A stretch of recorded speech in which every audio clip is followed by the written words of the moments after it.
My manager stole my promotion, so I let him take credit for everything. Have you ever worked for someone who took credit for everything? The kind of manager who shows up after all the hard work is finished, then acts like they did it themselves?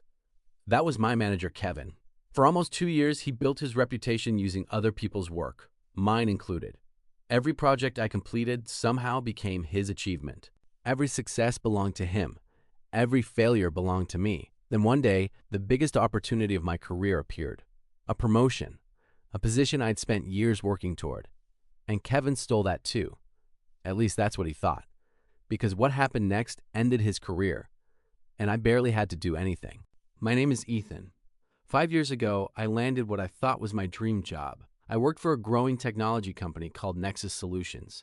The pay was decent, the culture seemed good, and the career opportunities looked promising. I joined as a project analyst, nothing glamorous, but I loved the work. I enjoyed solving problems, building systems, improving processes. For the first year, things went well. My performance reviews were excellent. Clients were happy. Leadership seemed to notice my work. I genuinely believed I was building a future there. Then Kevin arrived, and everything changed.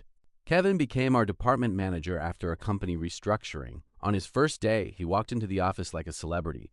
Expensive suit, perfect smile, confident handshake. At first, everyone liked him, including me, who is charismatic, funny, great at presentations. The kind of person who could make anyone believe anything. But over time, people noticed something. Kevin was amazing at talking about work. Unfortunately, he wasn't very good at actually doing it. Whenever difficult problems appeared, he disappeared. Whenever deadlines approached, he delegated everything. Whenever success arrived, he magically reappeared just in time for the celebration. At first, it was subtle. Then it became obvious. The first time Kevin took credit for my work, I convinced myself it was a misunderstanding. I spent 3 months redesigning an internal reporting system. The project reduced processing time by nearly 40%. Everyone involved knew I built it. The documentation had my name, the testing reports had my name, the implementation plan had my name. Then came the executive presentation. I sat quietly in the conference room while Kevin presented the project. At first, everything seemed normal. Then he started using phrases like, "When I developed this system," "when I designed the workflow," "when I identified the problem." I couldn't believe what I was hearing. He wasn't describing my project. He was describing it as if it were his. I expected someone to correct him. Nobody did. The executives applauded. Kevin received praise, and I sat there wondering if I had imagined the whole thing. Unfortunately, that wasn't an isolated incident. It became a pattern. Every successful project followed the same formula. I did the work. Kevin presented the results. Leadership praised Kevin. Then Kevin received bonuses, promotions, recognition. At first, I tried speaking up, carefully, professionally, but Kevin always had an explanation. "Oh, I thought everyone understood you were part of the team," or "I was representing the department," or my favorite, "We all contributed." Funny how "we all contributed" only appeared after success. Whenever something failed, suddenly it became, Ethan was responsible. I began documenting everything, emails, meeting notes, project timelines. At the time, I wasn't planning revenge, I was protecting myself. Turns out those records would become very important later. 2 years into Kevin's management, an executive position opened, Director of Operations. The role represented a huge career jump, more money, more influence, more opportunity. Everyone knew I was the strongest candidate. Even coworkers told me so. I had led successful projects, improved performance metrics, delivered measurable results. Most importantly, I actually understood how the department worked. Then Kevin announced he was applying too. The room immediately became quiet because everyone knew the truth. Kevin looked impressive, but most of his achievements weren't actually his. Unfortunately, executives only saw what happened in presentations, and Kevin controlled those presentations. Over the next month, Kevin campaigned aggressively. He scheduled meetings with executives, hosted networking events, constantly reminded leadership about his accomplishments, the accomplishments I had created.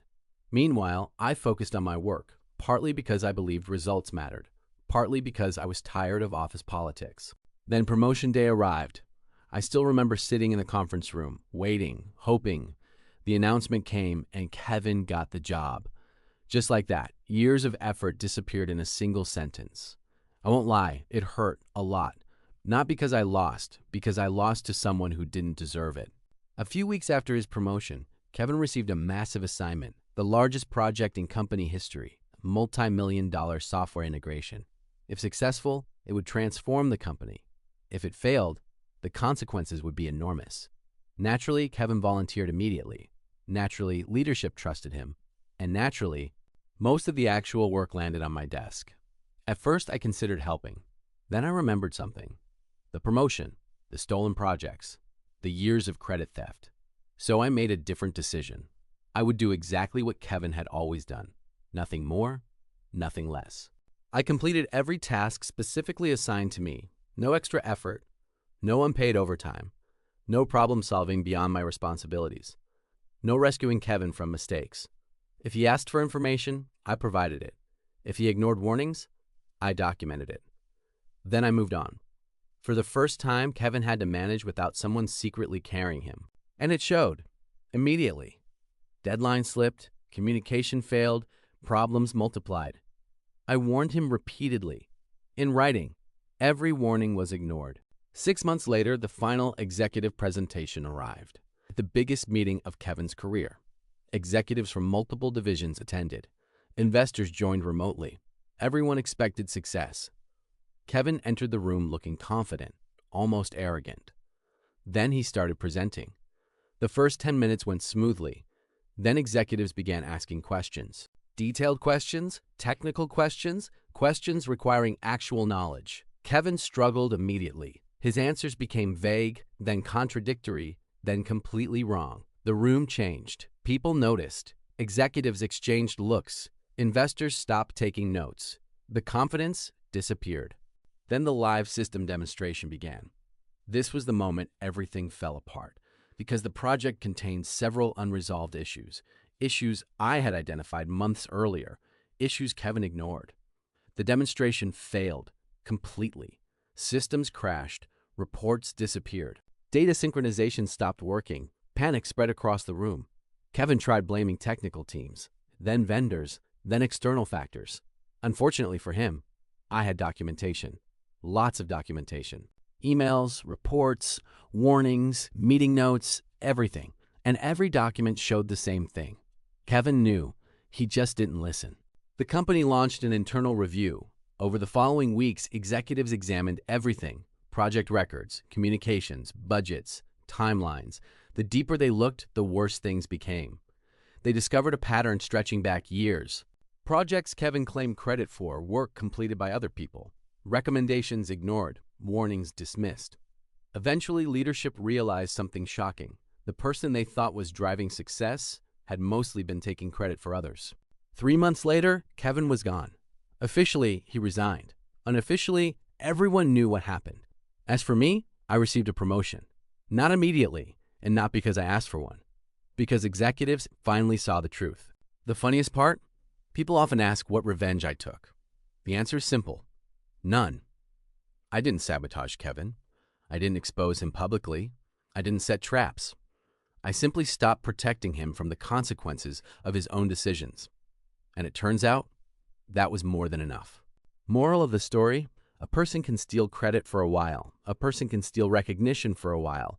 A person can even steal a promotion. But eventually, every career reaches a point where results matter more than presentations. And when that day comes, the truth usually speaks for itself.